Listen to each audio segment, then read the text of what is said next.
This episode is brought to you by Contentful. Marketers, you know that feeling when your creative clicks? When that social post sends engagement through the roof? When your outside-of-the-box campaign hits ROI positive? When a personalized homepage turns prospects into customers? It's utter marketing bliss. Contentful helps you create tailored omni-channel experiences without working overtime. No stress, no limits, only possibilities. Get the feels at Contentful.com. Big news. Sephora is now on Uber Eats. So if you find yourself facing a beauty emergency, like needing a last-minute gift, or you're just out of your favorite mascara, again, don't panic. We got you. Order now and get $10 off on Sephora orders of $50 or more on the Uber Eats app. Order now. Offer ends October 30th. One order per customer. Additional terms apply. See app for availability. Delivery fees may apply. Experience a membership that backs your business journey with American Express Business Platinum. When you pay with membership rewards points for all or part of an eligible flight booked with a qualifying airline through Amex Travel, you can get 35% of those points back, up to 1 million points back per calendar year. American Express Business Platinum. There's nothing like it. Terms apply. Learn more at americanexpress.com/business-platinum. It's the Smucker's Uncrustables podcast with your host, Uncrustables. Okay, today's guest is rough around the edges. Please welcome Crust. Thanks for having me. Today's topic, he's round with soft, pillowy bread. Hey. Filled with delicious PB&J. Are you talking about yourself? And you can take him anywhere. Why'd you invite? And we are out of time. Are you really cutting me off? Uncrustables are the best part of the sandwich. Sorry, Crust. Learning through play starts with Lego Duplo. With Lego Duplo, toddlers can develop real-life skills while having fun with colorful bricks made just for them. Large, easy to grip, and safe to explore. When children express themselves with Lego Duplo, they build patience, problem-solving, and empathy. See your child learn perseverance and self-expression with everything they imagine and create. Visit lego.com/preschool to learn more. Do you believe? Do you believe? Do you believe? Maybe you do, maybe you don't. Do you believe? I don't know if I do. Do you believe? Maybe you do, or maybe you don't. Do you believe? I don't know if I do anymore. Do you believe? Let me know when you have time. Welcome to the Do You Believe Addendum edition of Basketball Illuminati. I'm Zach Harper. That's Jay King filling in for Mo Dakil, who, I don't know. We don't know where he is. He's somewhere in the world. He's like Carmen Sandiego now. And proud American Wosny Lambre. You can catch Jay's work on Still Potable, the Celtics podcast that he does, which I guess is an off-season podcast now. And check his writing out, which is now off-season writing about the Boston Celtics on The Athletic. Subscribe to The Athletic. And check out Was's work at The Ringer on the podcast. And he owns HBO Max now. So Ringer NBA show, group chat specifically. Group chat specifically. True Hoop alum Justin Verrier. That's right. And Rob Mahoney, my brother. And Rob too. Mahoney, yeah. He was the two-man game, former Mavs blogger. And Kevin McHale disciple in terms of just pivots in the post annoyance. You've actually hooped with Rob Mahoney. I heard he's pretty good. He's good. He's legit. No yeah. word. Yeah. It's not he like can actually play. It's not like a J. It's not like a J King thing. Like he can actually hoop. Zach's takes. No, he can actually hoop. Like he can basketball players. No, he's like a legit. Jalen Green is fantastic. Jalen Green can hoop. No, but Rob is like fundamentally sound. Like he would play the way he plays like a white, like Jay would love. Yeah. Got you. Yeah. Who's the Jay King scouting report? Oh my God. I'm a gunner. He's a shot jacker. Yeah, like for someone who gives me a shit for liking gunners, he just doesn't like it that I don't like white players. That's not true. That is true. I like Jason Williams. I like Mike Miller. I don't like players who play like me. Zach, for some reason when you said Mike Miller, I thought you said Mike Bibby and was doing a joke, and I was like, what? That's one, a weird joke to make, and two, inaccurate. I don't like Mike Bibby. I only like white chocolate. All right, I think that's enough. That's enough cold open pre-show banter. Let's get into our topics because we got a lot to discuss. Do you believe? Do you believe? Topic number one. Do you believe Knicks Pacers game one was the game of the year? Knicks were up 14 points with 2:51 left. They were up 9 points with 58 seconds left. Both had never been done since 1998. Aaron Nesmith, 6 3-pointers with less than 5 minutes to go. Hit 6 3-pointers in the final 5 minutes. Tyrese Halliburton down 2 after the Knicks had just choked a bunch of free throws away, turned the ball over a couple of times. Tyrese Halliburton goes for the drive. Nope. Brings it back out. Thought he hit a game-winning 3 off a crazy bounce off the rim. Hits it. It goes in. Goes, runs, does the choke sign. Reggie Miller's there. He's giggling on the broadcast. We review it. It's just a 2. Halliburton said afterwards he wouldn't have done the choke sign if he knew that it was a 2 instead of a 3, and then said something about aura jacking, or I don't know what the fuck he was talking about. Aura farming. Aura farming. What is that? What does that mean? These new terms, man, I can't keep up. I hate that. Yeah. But they did go to overtime. Pacers outlast the Knicks in overtime. This third time the Pacers have been down 7 with under a minute and come back to win the game in these playoffs. It's impossible. Impossible. It doesn't make any sense. Like, this is, I think, bigger than that Cavs win. Like, that's crazier to me. Knicks famously erased huge deficits against the Celtics, as Jay covered. So, Jay, is the key to this series just being down in the fourth quarter? Do you want to be down in the fourth quarter in order to win? Not only were they down 9 with 51 seconds left, the Knicks scored on 4 of their final 5 possessions. Yeah. They missed one of 2 free throws on a couple of times, but still, like, they kept scoring. And the Pacers, it didn't matter because Aaron Nesmith just hit 3s after 3 after 3. Yeah. They let Aaron Nesmith get too hot. Is that one of the best King, shooting performances Nobody's ever? ever said that in the history of life. Not even they let Aaron Nesmith get too hot. Not in college, not in high school, not in grade school. That's never been said ever. In high school, they used to say it. They used to say it a lot in high school. Can't let Nesmith get hot. Don't let him get too hot. You can't let Nesmith get hot. I saw the stat that they scored 23 points after the 320-something mark. Yeah. Which means the Knicks scored 12 in that span. If you extrapolate that over a quarter, that's 30-something points. They had a great quarter, basically. Had a great finish. They had a great finish. The Pacers just had a Space Jam finish. Insane. Like, it was insane. It was one of the craziest collapses because they didn't collapse. Other than the missed free throws, which should have made the free throws. Yes, agreed. And they probably should have ran clock on the OG turnover. Yeah. Okay, that's not a complete shit the bed collapse, bro. Right, it wasn't. Right, it wasn't. No, it's like, I don't think yes, the free throws missed. Like you have to fault them for losing the game, but I don't know that you can kill them for losing the game. It's one of the few times where you look at the Knicks blowing a lead and it's like, I don't know. I mean, understand as Jay said, they let Aaron Nesmith get too hot, I guess. Jay King, what do you remember about Aaron Nesmith's time in Boston? He sucked.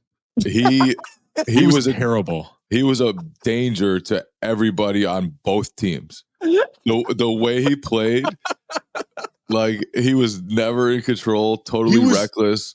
He was so bad. I was like, he'll be out of the league soon. And then and then went to Indiana. It was great. Immediately.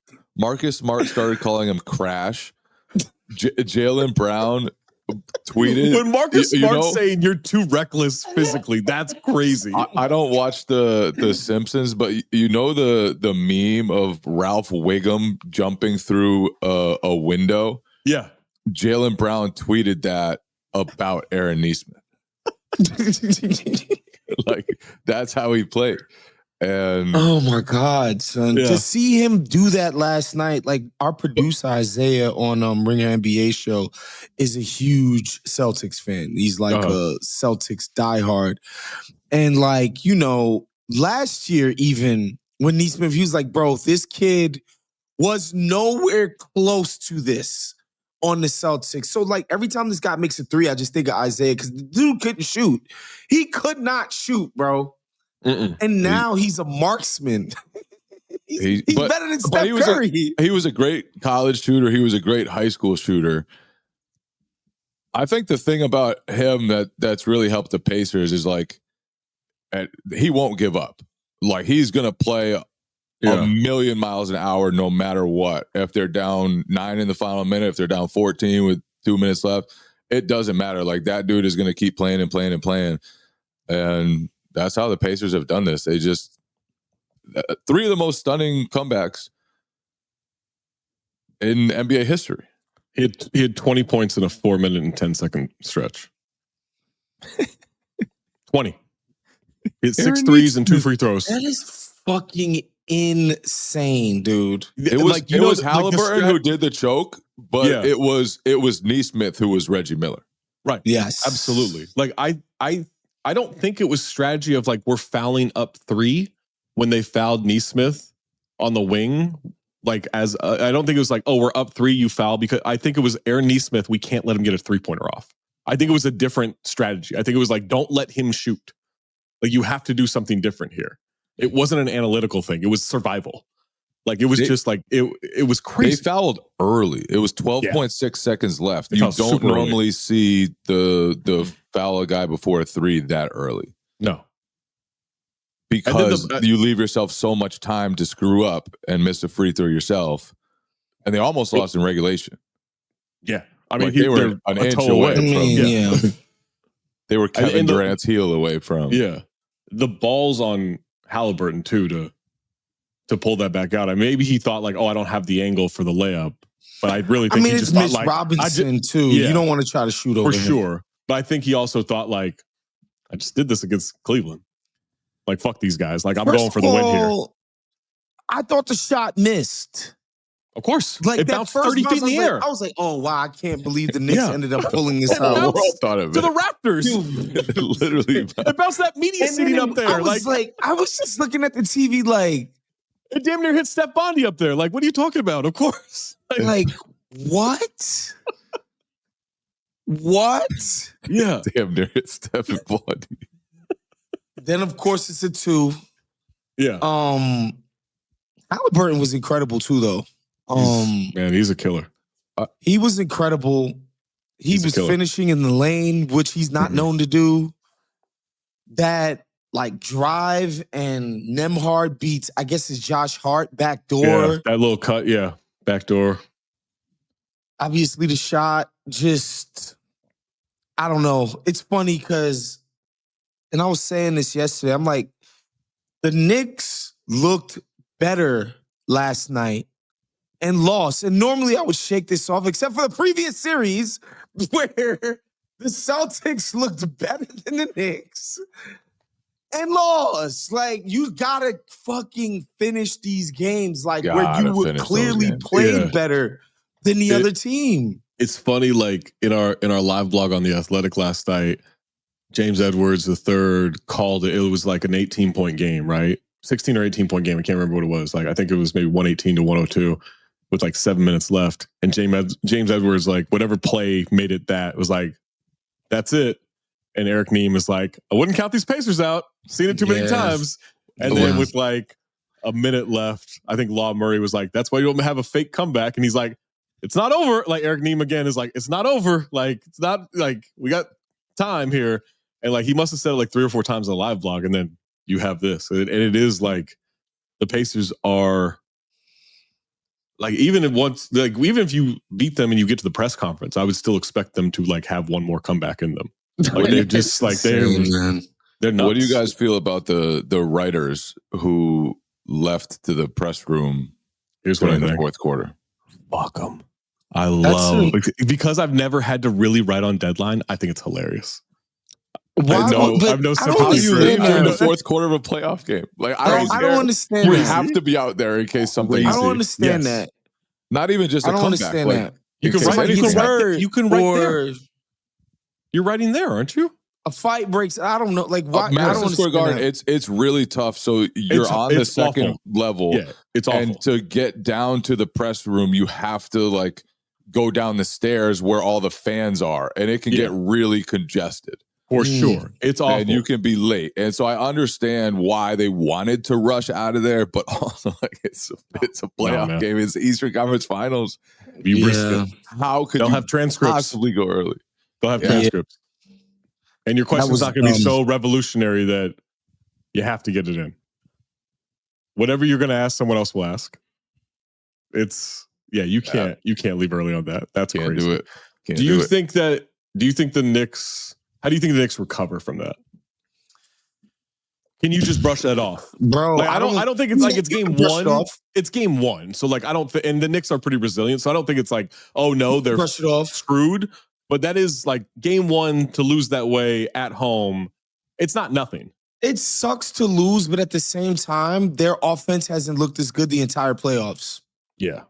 Like Karl Towns felt like a guy who had constant matchup advantages. He torches Indiana for his career. Anytime Nesmith wasn't guarding Brunson, it felt completely hopeless. Yeah. Like your offense is like. I mean, Carlisle got so desperate again. Like what was it? Like 4 minutes left. He's like, Ben Shepherd, come on down. You're gonna guard Jalen Brunson. I think you're happy about like Boston played good ass defense against them. Like they didn't score well against Boston. Same with Detroit. Karl Towns like didn't have a great Detroit series. Brunson obviously had those great fourth quarters, but like their offense hasn't been good the entire playoffs except for this freaking Indiana Pacers game. Yeah. So like that's something to hang your hat on. And then I think my concern though would be Towns and Brunson scored, but there wasn't much synergy between the two, right? Like it's not like they were playing off each other. I know. Well, yeah, I guess you're not going to like discover that in the like round 3 of the playoffs. It was a weird game too. Like they were up 2, I think, when Brunson got his 5th foul and then went on a crazy run. And then went on a 10-0 run, right? With Brunson on the bench. So they would have felt great about themselves if they just finished it off. Like you win the game when Brunson gets in foul trouble and has to sit in the fourth quarter. For sure. They did not win that game. Nope. But I do think it's going to be a good town series. Like Tobias Harris did a really good job on him in the first round. Jason Tatum guarded him for much of the second round. Tobias Harris didn't do it. Tobias Harris had one like good game on him and everyone ran with it. And then the rest of the time it was just whether or not they got Karl the ball. But the Pacers have, with the exception of Siakam, who's not the like most sturdy guy, they have a lot of smaller wings. And I feel like they're just set up for Towns to have a good series. Exactly. They can't switch the pick and roll like Boston just did relentlessly. Yeah, Cat's highest scoring average for his career is against Indiana. And it's like it's 27.8 points per game. And it's on like 67% true shooting. He hit 40 on them in February. Like he torches Miles Turner and the Pacers every time.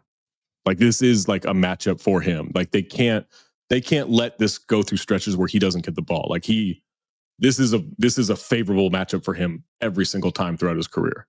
So they have to make sure he gets the ball. Like they'll get 30 from him every game if they just don't forget about him. Also, I think the Knicks got to stop smelling themselves and think that they can play this high-paced game with the Pacers. Can't run with them. You don't want to do this. Not for 7 games either. I get it. You don't respect these guys, and you're like, whatever, we'll play whatever style we want against these guys. We're still doing this with the Pacers? Stop, bro. This team's good. Stop. This team's Slow really this good. Shit down to a snail's pace. Grind them out. And beat them up physically. Yeah.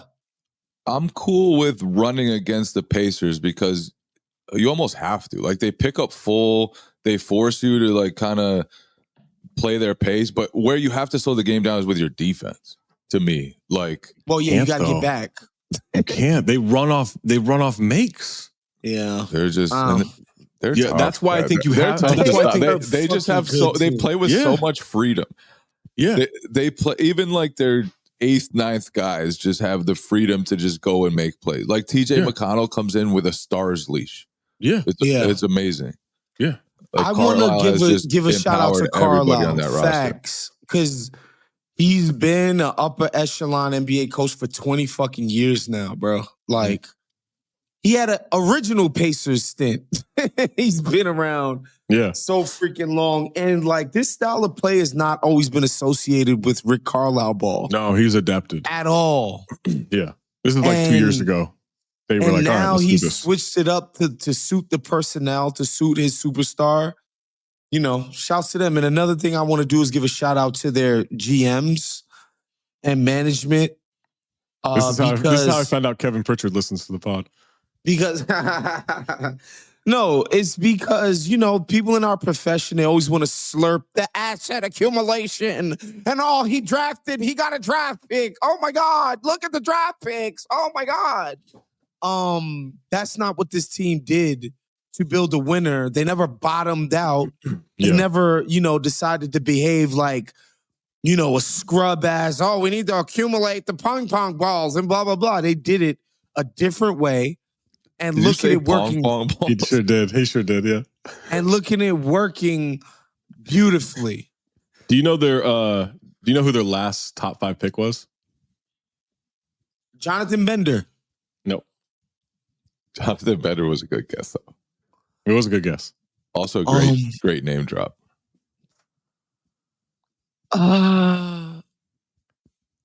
Indy doesn't pick in the top 5. You're right. It was 37 years ago. It was Rick Smith, number 2. Smith. That's their last top 5 pick.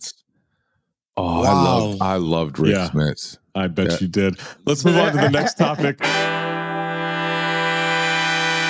Hello, listener. It's producer Mays here to talk to you about Kindred. Now, close your eyes like Owen Wilson during a job interview and imagine a way to travel that feels personal, comfortable, and connected without the price tags and the sterile feelings of hotels or short-term rentals. Now open your eyes and stop using your imagination because Kindred has made it very real. That's exactly what they do. Kindred is a members-only home swapping network. It's not a hotel. It's not a short-term rental. It's a smarter way to travel where each stay feels like home. Here's how it works. With Kindred, your home is your ticket. You earn credits by hosting fellow Kindred members, and then you use those credits to stay in over 220,000 homes in more than 100 cities worldwide. There are no hotel costs or rental fees, just the credits that you've earned. Every stay comes with white glove service, 24/7 trip support, and $100,000 in host protection. Make it easier for you to travel and enjoy yourself and not worry about details. I've used Kindred and I found an amazing home for a weekend getaway in an idyllic location with amazing views and great ambiance. It had everything I needed. And the best part was, it cost me $0. So apply now at livekindred.com and use code DINGS to join for free. Plus, you'll earn 5 nights of travel credit just for signing up. That's right, that's 5 whole nights for free at livekindred, KINDRED.com, code DINGS, DINGS, livekindred.com, code DINGS. Hello, listener. It's producer Mays here to talk to you about Quince and their cookware. Cooler nights mean cozy meals at home, and Quince's cookware has made fall cooking so much more enjoyable. Their pieces deliver the quality and performance of luxury brands, but at a price that makes sense. And they look gorgeous on the stovetop, too. No matter what item you need to complete your kitchen, Quince has you covered. With 5-ply stainless steel pots and pans, nonstick skillets, chef-quality knives, and even ceramic bakeware, which is perfect for cozy casseroles or Sunday roasts. And when you look at these prices, you might think, how is Quince doing this? How do they deliver high-quality items similar to high-end brands that are half the price? Well, let me tell you, they partner directly with ethical top-tier factories to cut out the middlemen and pass the savings on to you. And it's not just cookware. I got myself some bath sheets. That's right. When you're a tall man, you have to use bath sheets, not bath towels from Quince. It's like drying off with the cloud. It's incredible. Upgrade your kitchen for cozy fall meals with premium cookware from Quince. Go to quince.com/dings for free shipping on your order and 365-day returns. That's QUINCE.com/dings, DINGS, to get free shipping and 365-day returns. Quince.com/dings. Listener, listen up. This is important, okay? I'm going to try to save you some money here. If you're still overpaying for wireless, it's time to say yes to saying no. At Mint Mobile, their favorite word is no. You may think like, oh, that's bad. No contracts, no monthly bills, no overages, no hidden fees, no BS. Here's why I said yes to making the switch and getting premium wireless for $15 a month. You heard that correctly. $15 per month. Ditch overpriced wireless and the jaw-dropping monthly bills. And of course, there are all these hidden fees and stuff, but at Mint Mobile, plans start at $15 per month. All the plans come with high-speed data, unlimited talk and text. You're not doing like weekend and nighttime minutes or anything like that. And it's delivered on the nation's largest 5G network. Use your own phone. Don't have to get a new phone. Use your own phone with any Mint Mobile plan and bring your phone number along with all of your existing contacts. I switched months ago. People have asked, did you actually switch? Yes, I actually switched months ago. And I don't know what to do with all this extra money. I've cheated the system here. I've rigged something. This is an Ocean's 11 situation where I'm stealing wireless from Mint. That's how good a deal it is. Ready to say yes to saying no? Make the switch at mintmobile.com/dings. That's DINGS. That's mintmobile.com/dings. Upfront payment of $45 required, equivalent to $15 per month. Limited time new customer offer for first 3 months only. Speeds may slow above 35 gigabytes on unlimited plan. Taxes and fees extra. See Mint Mobile for details. Wish you could become a morning person? You know the type, up before the sun, early morning runs, first one to the office with donuts and a smile. How do they do it? Easy. With the new Galaxy Watch 8, sleep tracking and personalized insights from Samsung Health help you improve so you can wake up to a whole new you. One who, dare I say it, skips the snooze? It's possible. Train your sleep with Galaxy Watch 8. Learn more at Samsung.com. Requires compatible Samsung Galaxy phone, Samsung Health app, and Samsung account. This episode is presented by State Farm. Having insurance isn't the same as having State Farm. It's like expecting the leadership of a team captain on the football field, but getting a sea captain. You wouldn't settle for just anything for your team. Shouldn't it be the same for your insurance? So don't settle for just any insurance when you can go with a leader. State Farm. Like a good neighbor, State Farm is there. Do you believe? Do you believe? The Wolves bounced back against the Thunder. Wolves trailed 94-84 with 5:07 left, and then the Thunder went on a 20-4 run to finish 114-88. Wolves shot 15 of 51 from three, were outscored 54-20 in the paint. But I will tell you, Wolves were 8 of 30 on wide open threes. While the turnover margin was close, Wolves had 19, Thunder had 15. The points you said off 8 of turnovers, 30 or 8 of 20? 8 of 30 on wide open threes. I was about to say 8 of 20 is good. No. That would have been great. Yeah. They were 8 of 30. Thunder outscored them 31-10 off points off turnovers. I believe 13 of the 19 turnovers were live ball turnovers. Anthony Edwards also turned his ankle in the second quarter for like the 5th time this postseason. May have limited his play. He only had 18 points. Can the Wolves flip the script and take game 2 tonight in OKC? Wosny Lambre. I think so. And obviously, I think Coach Finch is going to do some nice adjustments and all of that stuff. Mm-hmm.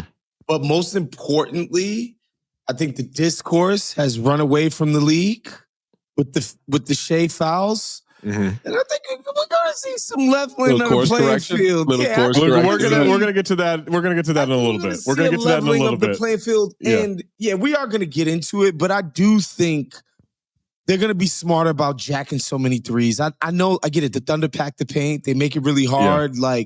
I think their shot selection, at least in the first 3 quarters, was great. I thought they started shooting lazy threes in the second half, though. Like one pass. I would say halfway.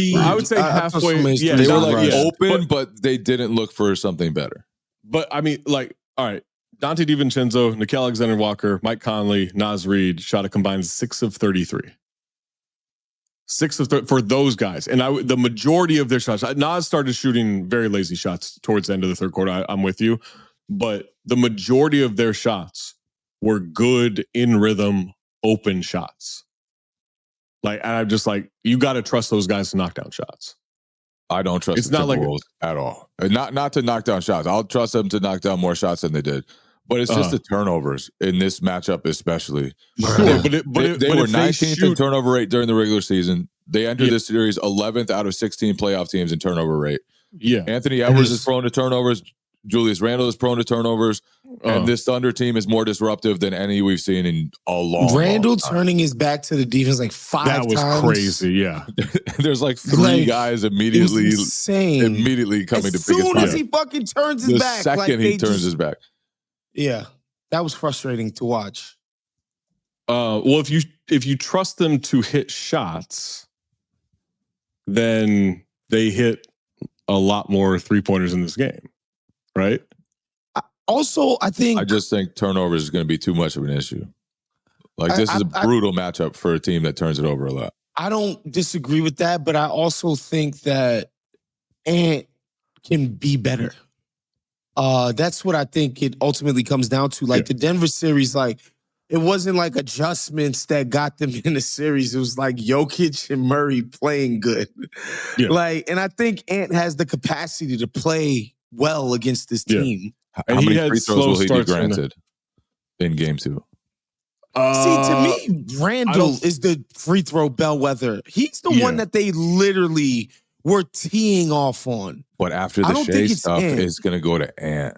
We're going to get to the free throws. Calm down. There's a whole rundown. We're going to get to the free throws.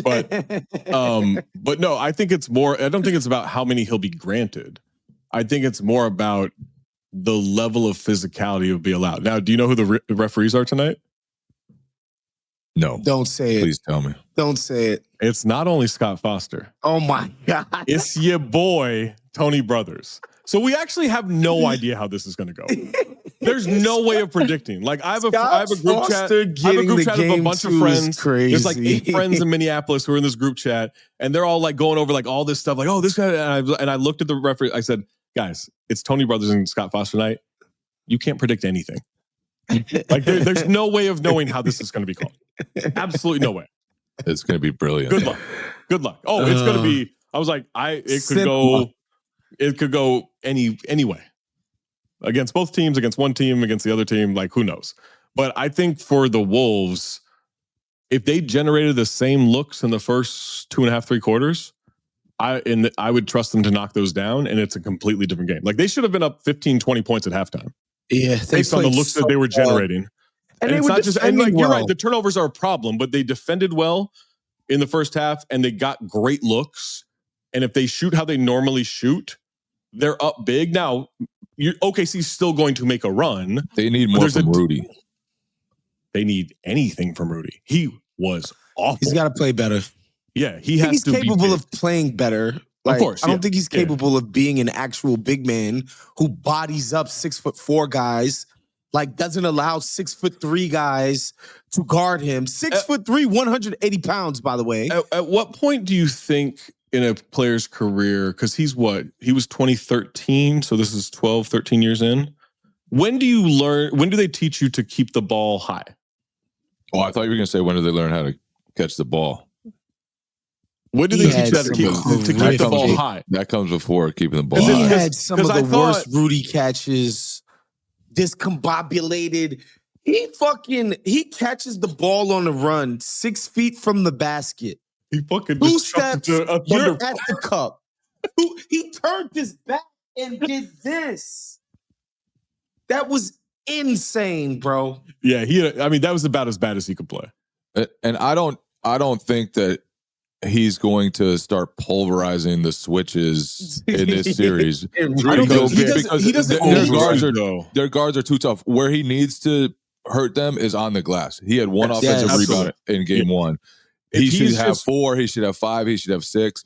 If he's good on the glass on both ends of the floor and he protects the rim, he'll have a good game. That's all they need from him. And just no turnovers. Don't bring the ball down low. That's all they need from him. Like, they don't need him to punish anything. Like, just secure the ball. That's it. You don't need to go out there and be Shaq or whatever you were in Game 5 against the Lakers. That's not necessary. It'd be funny if he tried. Could he post up Case and Wallace? No. Like, seriously, bro. Yeah, like that's the thing. I think that's the part about Naz Reid having such a bad game is Naz Reid is actually a good matchup for the Wolves in this series when he's making shots. Like he's a good pivot for especially when Rudy's having a bad game. All right, you bring Naz Reid, it's a completely different look, especially when Randall was having a good first half and a miserable second half. But like if you have that combination, all right, that's a look that now the Thunder have to go and defend differently, and now maybe it opens up things for Ant. I don't know how healthy his ankle was at that point, but he had bursts of athleticism. I don't know if he could consistently go, but he wasn't hobbled completely. So like I think you have to trust that if he has space, he can do some things. But with Naz, I think he airballed 2 of his shots. Like I thought he was horrible. He was awful. And things really opened That's the up worst for I've ever seen him play. Things really opened up for Shea too once they started going away from Gobert. Like it's really hard for them to protect the rim against this team with as many guys can put it on the floor as the Thunder have when you have just Julius Randle and Naz Reid out there. Well, speaking of Shai Gilgeous-Alexander, our next topic. Whether your business has 6 floors or 6 employees, Walmart Business has everything you need to save time, money, and hassle. You can restock your break room with bulk ordering or bulk up your ordering team with shared payments. And you can get it all delivered straight to your business's door, whether that's on Wall Street or Main Street. Walmart Business. It's the Walmart you love, now for your business. Learn more at business.walmart.com. Are you a forward thinker? Then you need an HR and finance platform that thinks like you do. Workday is the AI platform that helps propel your organization, your workforce, and your industry into the future. Workday, moving business forever forward. At Starbucks, we've more than doubled parental leave for full and part-time baristas, giving them up to 18 weeks of paid time off, so they can be there for early bedtimes, late nights, first laughs, and spend more time with the best company they know. At Starbucks, benefits like parental leave are just the start. Learn more about Starbucks industry-leading benefits at starbucks.com/partners. Purina believes no one should have to make the impossible choice between their own safety and their pets. But nearly half of domestic abuse survivors delay leaving because they can't bring their pets with them. Through the Purple Leash Project, Purina is helping create more pet-friendly domestic violence shelters so survivors and their pets can escape and heal together. Visit Purina.com/purple to learn more. This episode is brought to you by Indeed. When your computer breaks, you don't wait for it to magically start working again. You fix the problem. So why wait to hire the people your company desperately needs? Use Indeed's sponsored jobs to hire top talent fast. And even better, you only pay for results. There's no need to wait. Speed up your hiring with a $75 sponsored job credit at Indeed.com/podcast. Terms and conditions apply. Do you believe that drawing fouls is a skill? Newly crowned MVP Shai Gilgeous-Alexander has ignited a roaring controversy in Game 1 as Doris Burke lifted the free throw merchant title from NBA Twitter to the broadcast booth. It's actually foul merchant, but she rebranded as free throw merchant. Jaden McDaniels fouled out in 24 minutes as Shai drew 13 fouls in Game 1. The narrative continued with Jalen Brunson in New York, as he and Shai both attempted 14 free throws in their respective Game 1s. Many media members, including our own Tom Haberstroh and Amin Al-Hassan, were quick to point out Shai's free throw numbers are insignificantly low from a historical perspective. What? So where do you stand on a great foul grifting debate? That's 14's a lot. I don't give a damn about history here. I don't care what it's like against the MVPs of the past. I don't. What really matters here is that the Thunder get away with everything. Yes. they are out near half court bodying you. They have their hands on you. They never get called for fouls. Caruso is manhandling guys. Lou Dort is manhandling guys. They don't get called for fouls. And then you flip it, and Shea is going to the line for getting normal star calls. And so it's not, to me, the whistle for Shea as much as the whistle that the Thunder defense gets that pisses off everybody. I think the only problem I really have with the calls that Shea or Jalen Brunson or really any star gets, and Luka gets this too, is when they fall down and there's a whistle. Because like I would say half the time there's no contact. They just fall. And it's like, oh, he fell. He must have gotten tripped without actually seeing contact. And at that point, I'm like, all right, man, like, come on. There was a funny one. I saw a clip today where Jalen Brunson last night, I think Nembhard was guarding him, and he grabbed Nembhard's hand or arm with his arm and like pushed it up and made Nembhard hit him in the face, and then like, flop backward. That's fucking hilarious. That's brilliant. That's brilliant right there. But that's like, I think to me, I mean, you're right. Like there was a play where Caruso flopped on like contact that shouldn't even. Also, it wasn't even a charge. Fucking flopper, my God! The way you foul motherfuckers every play, and then you just collapse like a deck of cards every time somebody breathes on you. I think it's just like it just has to be. I mean, I had the same issue with Jokic. Of like you're shoving people. You're the strongest guy in the league, and then somehow Caruso knocked you down with a little touch like that. Like it's the flopping that like do that against OKC though. You have to. If you don't accentuate the contact, it's not going to. But Jokic does that against everybody. Jokic is like one of the best floppers in the league. No, I know we don't talk about that because we're not allowed to like criticize Jokic too, though. Sure, stars get fouled, and especially like big stars, strong stars get fouled. My but thing is, he though, too. Zach, is if you look at what gets called as foul, like I think Shea does generate contact. It's absolutely, just the level of contact that he gets fouls called for, and Jokic and Julius Randle, like I'm sorry, bro, they are beating the shit out of these dudes once they start going towards the basket. The Jokic thing is the whole Shaq thing, right? Like, if you are dishing out a certain level of punishment because of your size, then they make it Shea relative. Is Billy clubbing people too with the off arm. Sure, but he's 6'6" and slender, right? Like, and has a Skims sponsorship. Like, it's going to be handled differently than if you race horses for a living. Just saying. He does.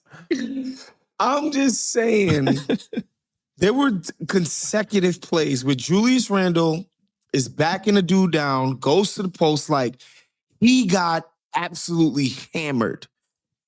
Play on. It's the playoffs. Yeah. Stay, bro. The contact was minimal, bro. I don't have a problem with the fouls that Shea drew as long as it's called on the other end. Exactly. I don't have a problem with the contact some of these guys are getting away with as long as it's allowed on the other end. Like I think it's just the consistency issue that's there. And it's not just a Thunder thing, although like to your point, like they do seem to get a very favorable push from that. But it's also like, at least defensive, like we see this with Draymond Green all the time, right? When you are the aggressor defensively and you build that reputation, you get away with a lot. Here's the thing, and though. They've done that for 2 years now. They've built that reputation for 2 years now. And so they've earned some of that, I would say. Here's the thing, though. And we talked about this yesterday. I would also argue, let me add real quick. I would also argue, though, that Minnesota should have earned that too, based on how they've defended the last 2 years. And for some reason that didn't, like, because they've also been that kind of a defensive team. Okay, so the best defensive teams, people like, oh, they all foul. Like, Golden State in their prime. Mm-hmm. I'm sorry, it was just Draymond fouling the shit out of people. Okay, Draymond did foul the shit out of people. He did enough. Clay wasn't fouling people all game long. Clay wasn't fouling. Iggy wasn't either. Festus was getting them in too. David West was getting them in. The Ubuntu Celtics, yes, KG fouled on every single play. We know this. He moving screened on every single play. We know this. But it wasn't the whole team. Tony Allen, okay. Tony Allen was doing some shit. Son, the Thunder is the entire fucking team, bro. I've never, like, it's the whole team will foul you all game long, bruh. Yeah. And shouts to them. They're fucking putting the pressure on the officials. They're doing the right thing. I'm just saying, like, you just watch basketball, and I was like, guys, these are fouls, man. But I'm cool with all the stuff they get away with defensively. It's just that when you then flip it, and Shea gets they could never guard Shea Gilgeous-Alexander the way they guard everybody else. Well, I don't know. Well, that's a good question. Wow. If they were allowed to guard Shea against Caruso, what and would Dort. be the call? Would you give Shea the calls, or would you allow them to get away with the contact? I tend to think What would Tony Brothers and Scott Foster they would get do? away with the contact. I don't know. I honestly don't know. do. If he sneezed, they'd blow the whistle. Also, you can't predict man. you can't predict how Tony Brothers would officiate that. No, it's going to be no chaos tonight with him. I have like he could give the Wolves 50 foul calls in their favor. He could eject the whole team. I have no idea what he's going to do tonight. Tonight's going to be great. And we don't know what orders Scott Foster's having there. Guys, we got to make sure that we promote the work. Make sure you check out all of the interviews that Waz has on HBO Max as he is the CEO now. Make sure you check him out. Celtic City what's the name of the doc? It's a good question. So, I think it's Celtic City. Celtic City. That sounds right. Yeah. Make sure you check out that. Make sure you're checking out the One more Ringer thing, NBA Zach, show. before we go. J. King, were you a big Mark Price guy? Of course. Not a huge Mark Price guy. What? Oh, you know what? Although too much of a handle. He played a little too. He was too good. So part of my free throw form is due to Mark Price. Because he wrote. Please elaborate on that. Hold up. He said in Sports Illustrated for Kids, I'll never forget it, that he put his right toe. He put his right toe on the nail at the free throw line, and that changed me when I was a kid. Square. Did you know that every Saturday, J. King plays in a men's league, and he texts our group chat his stats, the box score. Oh, Yes. They have a box score, printed out box score. And I led the league in points and assists last year. Maybe should go to Brent Price, his free throw form, because his free throw shooting is terrible. I was like 67%. That's awful. You should be high 80s. When you're 37 and don't play anymore, and you get to the line as much as I do, You get there like 4 times. You get there like 4 times a game. What are you talking about? J. King is a fucking maniac, man. But to his credit, good game or bad game, that box score comes in. Says about. He's not cherry picking box scores. Accountability. I like that. them all. Absolutely. Some of them get ugly too. Salute, man. Big Some shout of out to them get Detlef Shrimp too. Real ugly. What? 90s Why are we shutting that down? Hoopers. Oh, okay. But that's €2. We like white American Well, he hoopers like Rick the most. Smith's the Duncan Dutchman, so That's I figured true. Detlef Shrimp was Okay. I don't was have a up type. there. Yes, you do. That's not true. Aaron Kraft. All right. Make sure you check Kraft it was out. hell. Group chat, NBA Ringer show. Ringer NBA show. Make sure you check it out. All of Jay's Celtics coverage. Did Pepe Sanchez make the cut on there, Jay, or no? Pepe Sanchez was unreal. Yo, that dude could pass. Those Temple teams were fun to watch. Although I was a UMass fan. They played in the to- 50s every single game. I It was tried horrible to- brand of basketball, bro. It was awful. I tried to troll Jay in the chat the other night, and it just turned into he didn't take the bait, and it just turned into him being nostalgic about college hoops, and it pissed me the fuck off. It was so upsetting. So upsetting. I just tried to make him mad, and he was just started talking about Michigan State Spartans basketball. Although we did get into a nice little Andre Hudson mention. Was cool. That kind of brought us together. Yeah. Make sure you're checking out the teardown of the Celtics this summer with Jay's writing, and make sure you're checking out Still Potable, his podcast. Go to the Patreon, patreon.com/stillpotable. Make sure you check out The Bounce, free newsletter from The Athletic, theathletic.com/The Bounce. For Anthony Mays, for Proud America, Wosny Lambre, for J. King, I'm Zach Harper. Keep your third eye open.